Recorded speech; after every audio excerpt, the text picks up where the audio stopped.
je dirais, assez exceptionnel, c'est de voir des belles histoires comme ça. Parce que des fois, lorsqu'on est entrepreneur, on entreprend des choses, ben, vous savez, tous les défis auxquels nous devons faire face. Moi-même, même dans le cadre de la course à la vice-présidence de ma communauté, il y a de cela maintenant 2 ans, et même à la mairie de Montréal, vous savez, je viens d'avoir 30 ans en septembre dernier, et vous pouvez imaginer les genres de discours que j'ai pu entendre pour me décourager de ne pas me lancer à la mairie de Montréal pour toutes sortes de raisons, vous savez. Et lorsque j'entends des histoires comme ça, on a des occasions comme ça, moi ça me fortifie un peu parce que je me dis, waouh, il y a vraiment des gens qui ont des histoires à raconter. Puis en tout cas, vous êtes à féliciter parce que votre parcours est exceptionnel.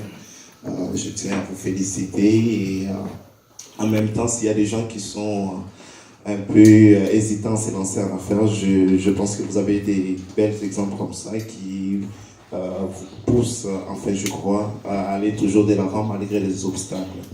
Alors voilà, mon nom est Fabrice Pompailonga, je suis actuellement le président de la Jeune Chambre des commerces Congo-Kinshasa au Québec. Nous avons fait notre lancement le 29 septembre dernier. Ça fait plus d'1 an maintenant que nous avons enregistré la structure auprès du registre des entreprises du Québec. Alors, comme Rosie l'a présenté, donc nous avons 2 missions principalement au sein de la Jeune Chambre, de la JCCKQ. Donc, dans un premier temps, nous faisons des journées de formation pour justement permettre aux jeunes entrepreneurs. On est quand même une jeune communauté au Québec. La première vague est arrivée aux alentours début des années 90, la deuxième aux alentours du début des années 2000. Donc, nous avons beaucoup de défis en tant que communauté. Donc, nous mettons en place des structures justement pour nous permettre en tant que communauté de nous développer aussi économiquement, de nous outiller. Et puis le deuxième volet plutôt de notre structure, deuxième mission, c'est vraiment mettre en relation les investisseurs du Québec, de la RDC avec les institutions privées ou publiques. Alors s'il y a des hommes ou des femmes d'affaires qui sont intéressés à investir, à se lancer en affaires en République démocratique du Congo et que vous avez besoin d'assistance, nous sommes là pour vous. Nous avons un réseau, il y a des gens qui sont connectés aux États-Unis, en Europe, et même nous avons des gens en République démocratique du Congo assez bien placés.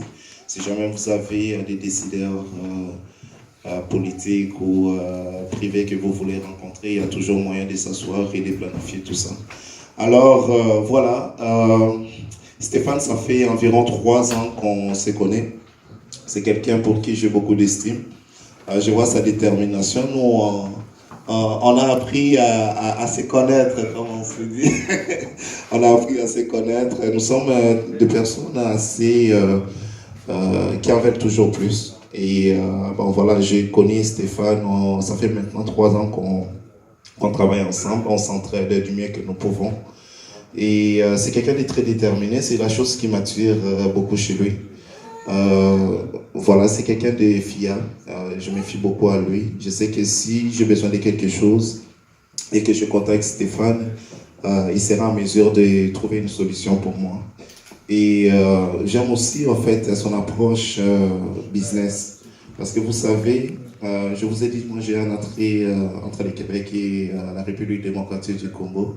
Je suis originaire de là, vous l'aurez deviné. Mais j'ai également aussi quelques contacts dans les autres pays africains aussi. Donc l'approche de Stéphane, de non seulement faire des affaires, mais aussi ce souci-là de pouvoir redonner aux autres. Comme par exemple l'exemple que nous avons eu là avec les incarcérés en Haïti à qui ils donnent du travail, la réinsertion sociale. Ben, pour moi, ce sont des genres de choses qui me touchent.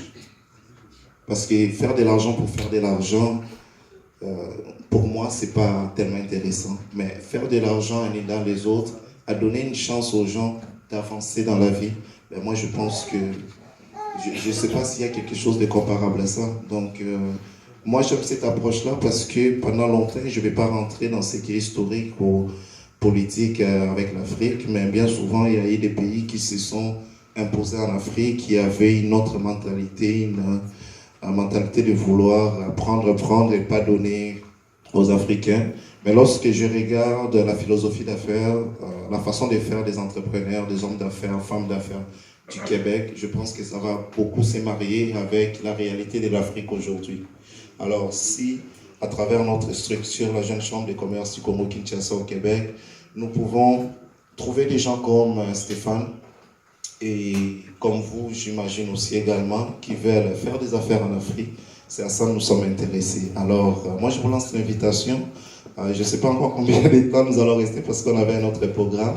Alors, s'il y a des gens qui veulent qu'on puisse échanger rapidement, on peut échanger des cartes d'affaires. On pourra prendre rendez-vous par la suite. Mais moi, je tiens à te féliciter, Stéphane, pour tout le travail que tu es en train de faire. Écoute, nous, on va s'appeler même cette nuit un peu plus tard. On ne se gêne pas pour ça. Tu sais, tu peux compter sur moi. Moi, j'ai confiance en toi. Je sais que Seller va aller de l'avant parce que je comprends la philosophie de l'entreprise.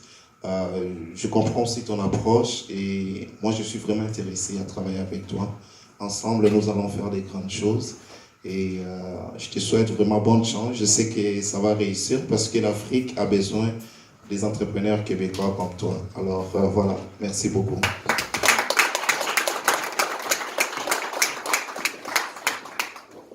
Merci beaucoup, Monsieur Fabrice. Notre prochain invité